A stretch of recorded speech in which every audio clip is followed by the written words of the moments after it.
A billionaire takes her son to dinner, then spots a single dad and makes a life-changing decision. No one in the restaurant noticed the billionaire at first. They only saw the gleam of chandeliers, the polished marble floors, the quiet hum of luxury filling every corner.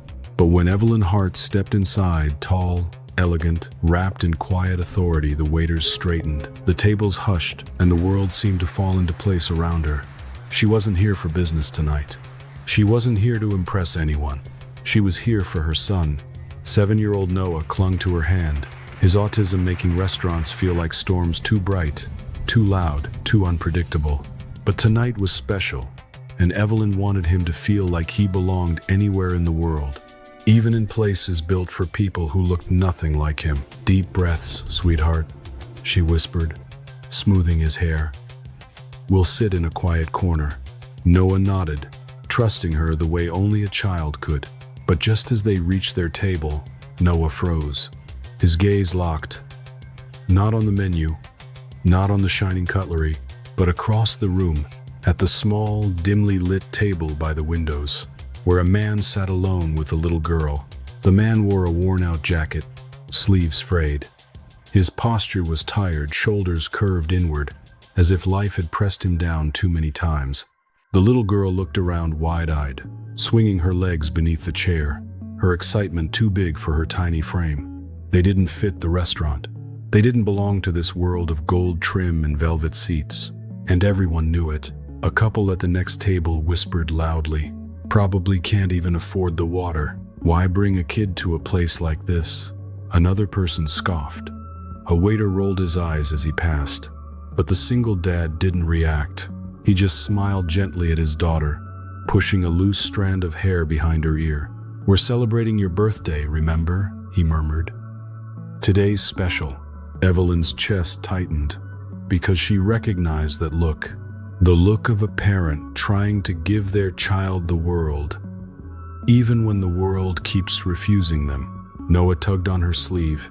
"Mom," he whispered softly. "She looks sad." "Mom." Evelyn followed his gaze. The little girl's smile was bright, too bright, the kind children wear when they're trying to stay brave. A waiter approached the single dad's table and spoke sharply, loud enough for nearby guests to hear. "Sir, we have a dress code. I can't serve you if—" That was all Evelyn needed to hear. She felt something in her shift, like a door unlocking deep inside her chest. Her next decision would change all of their lives. Before the waiter humiliates the single dad further, Evelyn takes an unexpected step, one that shocks the entire restaurant. Evelyn didn't think. Her body moved before her mind caught up. She stepped away from her table, heels tapping against marble, each step slicing through the restaurant's manufactured elegance. Noah clung to her sleeve but followed, trusting her instinct more than the swirling noise around them. The waiter stood over the single dad's table like a judge delivering a sentence. "Sir, as I said, we have a dress code. You can't just—" "Is there a problem?" Evelyn's voice cut through the space, calm, cool, commanding. The waiter stiffened. Everyone recognized her now. Evelyn Hart, billionaire, philanthropist. The woman who could buy this entire building without checking her bank balance. "No, Miss Hart," the waiter stammered. "I was just letting this gentleman know that you were about to embarrass a father in front of his child," she finished, tilting her head slowly. "In my presence?" The waiter swallowed hard. I didn't mean—" "You did," Evelyn said softly. "Start again." The single dad looked up sharply, eyes filled with surprise, then embarrassment. He shifted in his seat, trying to shield his daughter from the tension. "You don't need to do this," he murmured to Evelyn, voice low, tired. "We'll leave." But the little girl tugged at his arm. "Daddy, I like it here. Can't we stay? Please?" That was all it took. Evelyn turned to the waiter, her tone sharpening. "You will serve them with the same respect you serve me. Understood?" The waiter nodded quickly and fled. Noah stepped forward, peeking out from behind Evelyn. The little girl spotted him and waved shyly. He hesitated. Social cues were a maze to him, then gave a tiny wave back. Evelyn's gaze softened as she watched them. "May we join you?" she asked the single dad gently. His eyes widened. "Join us? Why?" "Because no parent should have to fight the world alone," she replied, each word steady. "And tonight, your daughter deserves a beautiful memory." He exhaled, something cracking in his expression, not weakness, but relief. Deep, bone-deep relief. "I'm Daniel," he said finally. "And this is Grace." Evelyn smiled and extended her hand. "I'm Evelyn, and this is my son, Noah." Grace beamed. "Hi, Noah." Noah nodded shyly but stepped closer. Evelyn pulled out a chair. "Let's have dinner together." Something warm flickered across Daniel's face, a light that hadn't been there a moment ago. They Saturday, 4 strangers at one table, but something invisible threaded between them, something tender, something needed. As menus rustled and candles flickered, Evelyn noticed Daniel glance at the prices and swallow. She understood the silent fear instantly. Evelyn makes a quiet decision, one that Daniel doesn't know about yet, but it will shatter him when the truth finally comes out. The menus in their hands felt heavier than paper, like weighted reminders of everything Daniel couldn't afford. His thumb brushed the prices, and he blinked hard, hoping Grace didn't notice the tightening in his jaw. Evelyn noticed. She didn't comment, didn't stare, didn't offer pity. Instead, she rested her elbow on the table, leaned forward, and said softly, "Grace, I heard it's your birthday. That calls for something special." Grace's eyes lit up like tiny lanterns. "Daddy said I could pick any dessert tonight." Daniel's shoulders tensed. Evelyn saw it. He knew she saw it, but she pretended she hadn't. Noah fiddled with the edge of his napkin, overwhelmed by the lights and voices. Evelyn placed her hand gently on his back, rubbing slow circles across his shoulder blade, the motion that always grounded him. His breathing steadied. Grace watched him with soft curiosity rather than judgment. "What's your favorite color?" she asked him. Noah blinked, startled by the question. "Green," he whispered. "Like the forest." Grace grinned. "Mine's purple, like magic." Evelyn froze. Magic. That word. It hit her like a whisper from another life. Before Noah's diagnosis, before the divorce, before her world split into pieces she had to learn to carry alone. Her ex-husband used to say magic didn't exist. Evelyn decided long ago that he was wrong. Across the table, Daniel lifted his water glass, trying to hide the exhaustion in his eyes. He wasn't unshaven or unclean, he was simply worn. In a way only single parents understood. "How was your day?" Evelyn asked gently. He chuckled softly. "Honestly, chaotic. Grace had a school project. Our babysitter canceled. Work was, well, work." He shrugged. "But we made it here. That's what matters." His voice cracked on the last word. Grace reached for his hand. "Daddy always keeps his promises." That single sentence hit Evelyn harder than anything so far, because promises were sacred, and far too many adults broke them. The waiter returned this time, respectful, attentive, borderline anxious. "Have you decided?" he asked, posture straight. Daniel inhaled nervously, clearly doing math in his head. Evelyn spoke before he could. "Everything they want," she said warmly. "On one tab. Mine." Daniel's eyes widened. "No, Evelyn, please. I can't let you." "You're not letting me," she interrupted softly. "I'm choosing to." His throat tightened. His lips parted, but no words formed. Grace looked between them, confused but hopeful. Evelyn smiled at her. "Order whatever you like, sweetheart." And Grace did, her voice bright, excited, free. Daniel watched, torn between gratitude and pride, his heart caught in the middle. He didn't know that Evelyn's kindness wasn't just generosity. It was something deeper, something personal, something painful, something she wasn't ready to reveal yet. But when dinner arrives, a single mistake by Grace triggers something inside Noah, and what happens next binds the two families together in a way none of them expect. Dinner arrived with the soft clatter of porcelain, the aroma of roasted herbs drifting through candlelight. Grace clapped her hands, delighted by her brightly plated meal. Daniel smiled, really smiled for the first time that evening. But as plates settled onto the table, something happened. Grace, in her excitement, reached too quickly. Her elbow bumped Noah's water glass. It toppled. The crash was sharp. The water spilled across the tablecloth, rushing toward Noah like an invading tide. And in an instant, Noah's breathing shattered. His chest tightened. His hands flew to his ears. His body curled inward, as if the world had become too loud, too bright, too much. "No, no, no, no," he whispered, voice breaking. Evelyn's heart seized. She moved to him immediately, kneeling beside his chair. "It's okay, baby. It's just water," she murmured. But her voice trembled because she knew it wasn't just water. It was the suddenness, the splash, the noise, the change. Grace froze, eyes widening with fear, not of Noah, but of the thought that she'd hurt him. "I'm sorry," she whispered, tiny and trembling. "I didn't mean to."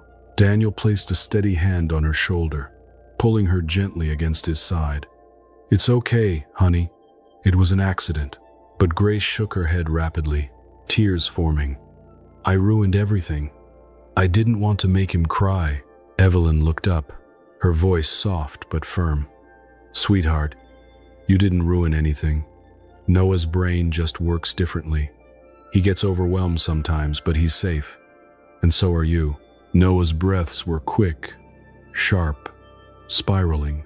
Evelyn pressed her forehead gently to his. He leaned into her touch, seeking the familiar scent of her perfume, the grounding warmth of her skin. His breath softened, then slowed. 1, 2, 3, she counted softly. Noah clung to her hand, whispering, "Too loud." "I know," she soothed. "I know." Across the table, Daniel watched, not with pity, but with understanding. Deep, quiet, lived understanding. Because he knew that fear, he knew the helplessness, he knew what it meant to raise a child alone, to fight the world's judgments, to carry their struggles in silence. When Noah finally steadied, Evelyn helped him sit up. Grace sniffled, reaching slowly across the table. "I'm really sorry, Noah," she said in the smallest voice. Noah blinked at her. His fingers tapped the table twice, a sign Evelyn recognized. He was ready to try. "It's okay," he whispered. "I just don't like surprises." Grace nodded earnestly. "Me neither." Their eyes held for a moment, two children speaking a language only they understood. Something eased inside Evelyn, and inside Daniel too. The moment wasn't tragic. It wasn't embarrassing. It was human, tender, real, honest. Daniel leaned forward, voice gentle. "Thank you for helping him," he said to Evelyn. "You're an incredible mom." Her throat tightened. "I just do my best." Daniel's eyes softened, and without meaning to, they held each other's gaze longer than strangers should.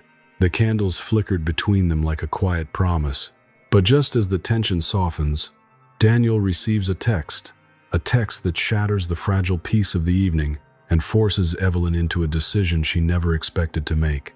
Daniel's phone buzzed against the table once, then again, then a third time. Persistent, urgent, the kind of vibration that doesn't belong in a peaceful moment. He glanced at the screen, and every trace of warmth drained from his face. His hand tightened around the phone until his knuckles turned white. Evelyn noticed immediately. "Daniel, what is it?" He didn't answer at first. His eyes darted to Grace, to her small smile, to the crumbs on her lips, to the way she hummed softly while swinging her feet beneath her chair. He swallowed. "They denied my overtime request," he murmured. "Again." It sounded simple, but the weight behind it was crushing. Evelyn tilted her head. "I'm sorry, what does that mean for you?" Daniel exhaled shakily, lowering his gaze. "It means I won't make rent this month." Grace, still focused on her food, didn't hear him, but Evelyn did. Every syllable hit her like a stone. Daniel cleared his throat, forcing steadiness. "I've been taking every shift they offer. Nights, weekends, whatever keeps us afloat. But they keep cutting hours, and His voice cracked. He looked away. Shame curled across his shoulders like a cold fog.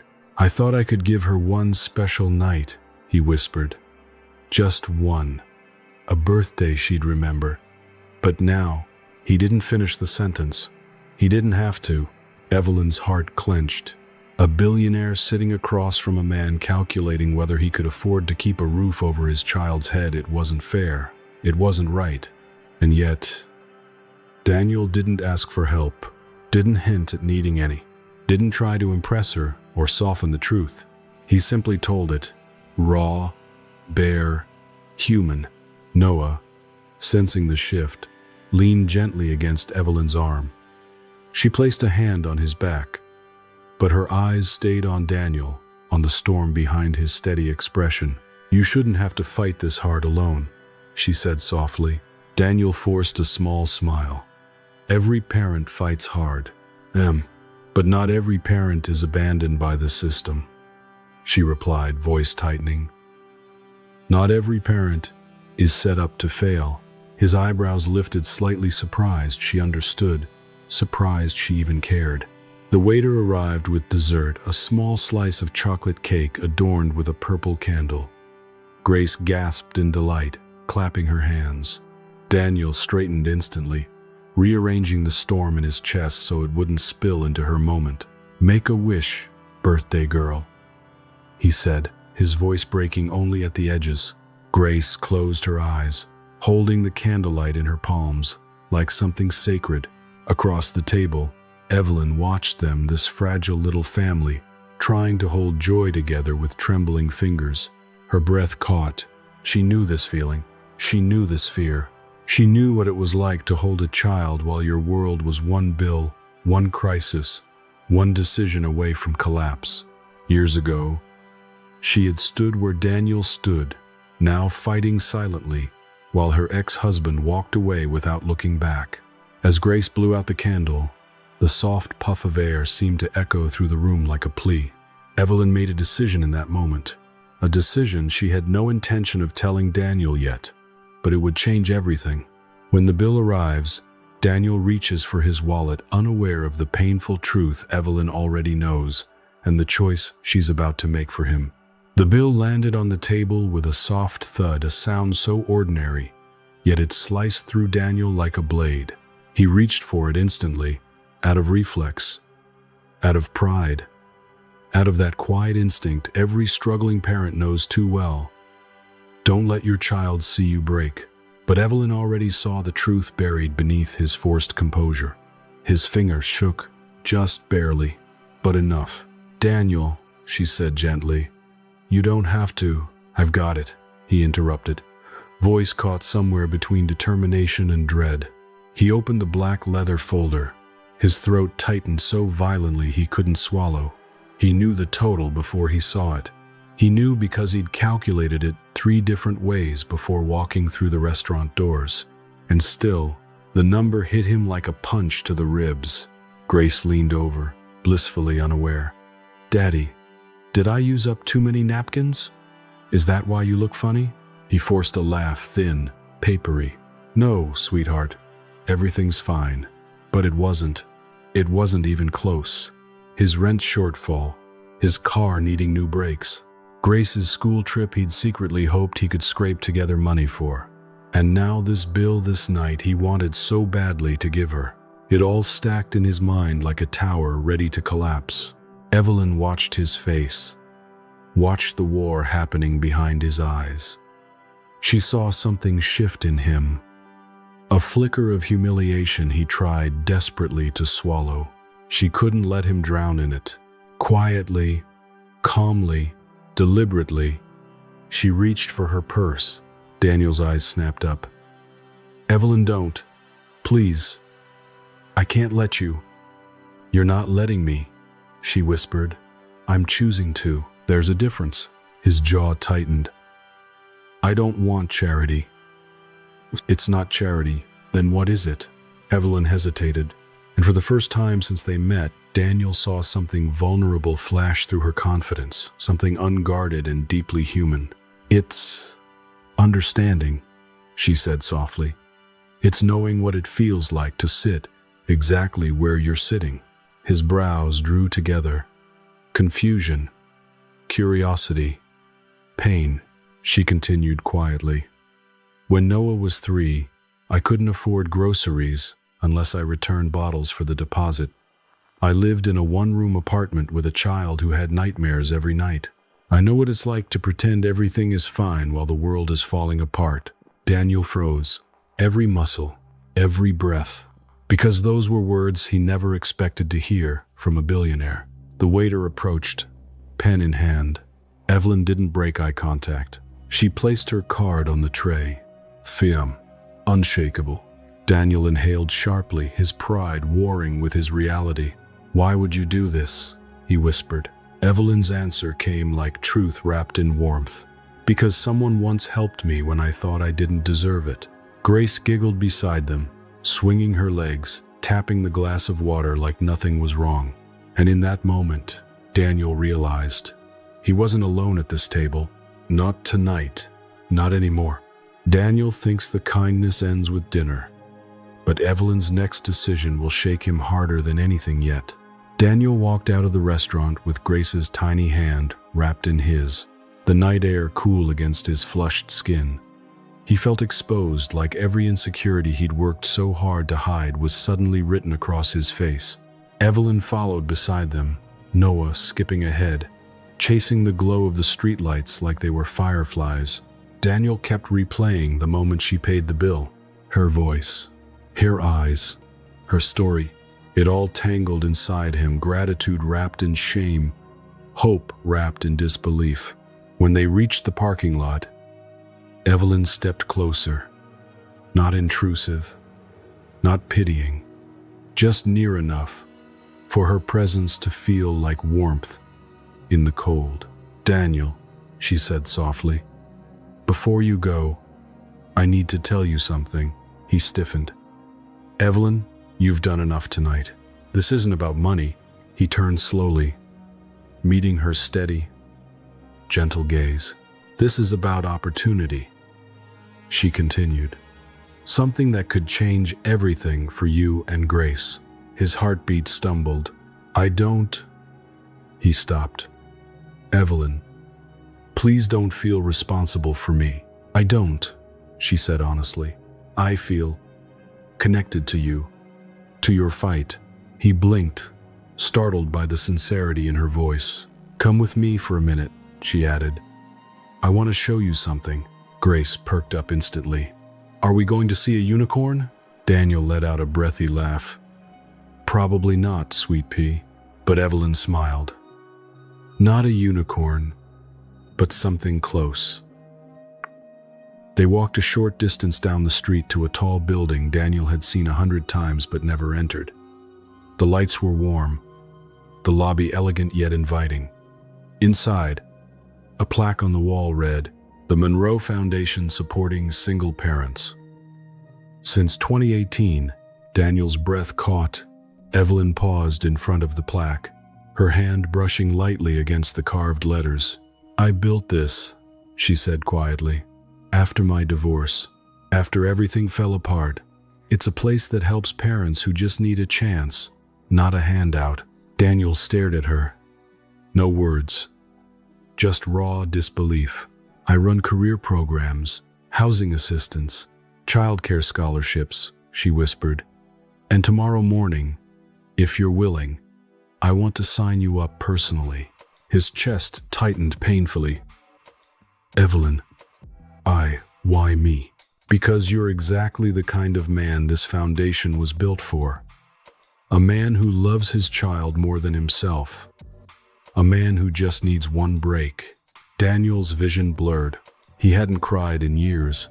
He didn't know how to stop the ache swelling in his chest. Grace tugged his sleeve. "Daddy, are you okay?" He knelt, pulling her into his arms. I'm okay, baby," he whispered. "I just don't know how to say thank you." Evelyn's voice softened. "You don't have to say anything tonight," she said. "Just show up tomorrow." Daniel looked up at her, really looked at her, and something inside him shifted. Trust, hope, a dangerous, fragile warmth. Something he thought he'd buried forever. Tomorrow should change everything, but life has a cruel way of testing hearts right when they begin to hope. And Daniel's test is coming. Final part, 400 words. The next morning, sunlight spilled through the large windows of the Monroe Foundation lobby, warm and soft, like it was reaching out to touch every corner of Daniel's tired heart. Grace clutched his hand, bouncing slightly in excitement. Noah trailed beside Evelyn, humming a tune that somehow made the room feel lighter. Daniel had never been here before. Never imagined stepping into a place where his struggles weren't whispers or shame, but a story someone actually wanted to help rewrite. Evelyn led him to a small office where a counselor greeted them warmly. "Mr. Thompson, welcome. We're going to do everything we can to support you and your daughter." Daniel swallowed hard. His lips trembled. He glanced at Grace, who was smiling shyly, her hand in his. I don't know what to say," he whispered. "Don't say anything," Evelyn replied softly. "Just let this be the start." Over the next hour, Daniel filled out forms, learned about programs that could stabilize their finances, childcare options, and even mentorship opportunities. Every word, every page, every plan felt like a lifeline thrown just in time. At one point, he caught Evelyn watching him from across the room. There was no judgment in her eyes, no pity, just quiet pride. A gentle acknowledgement that he had survived the storm this far, and now, maybe, he didn't have to face it alone. When the session ended, Daniel stepped outside with Grace, the cool breeze lifting some of the weight from his shoulders. "Mommy, are we really going to be okay?" Grace asked softly. Daniel knelt, holding her close. "Yes, baby. Really okay this time." Evelyn approached, Noah skipping beside her. She smiled at them, warm, unassuming, hopeful. Daniel realized she had done more than pay a bill the night before. She had given him a chance, a real chance, a second chance at life, stability, and dignity. He looked at her, voice catching. "I don't even know how to thank you." "You don't have to," she said. "Just live. Show Grace and Noah that love and courage matter more than fear and shame. That's thanks enough." For the first time in years, Daniel felt free. Not just from financial struggle, but from the weight of endless worry. From the constant fear that he couldn't provide. Evelyn hadn't just helped him, she had reminded him he was capable, strong, and deserving of kindness. Grace tugged his sleeve again. "Daddy, can we come here every week?" Daniel laughed, tears pricking his eyes. "Yes, baby, every week." And in that moment, as sunlight bathed them, Evelyn, Daniel, Grace, and Noah stood together not as strangers, not as bystanders, but as the fragile, brave family life had drawn together for a second chance. Final inspirational message. Sometimes, it takes one act of kindness to change a life forever. And when hearts open, hope becomes unstoppable. Soft call to action. If this story touched your heart, share it with someone who needs a reminder that kindness can change everything.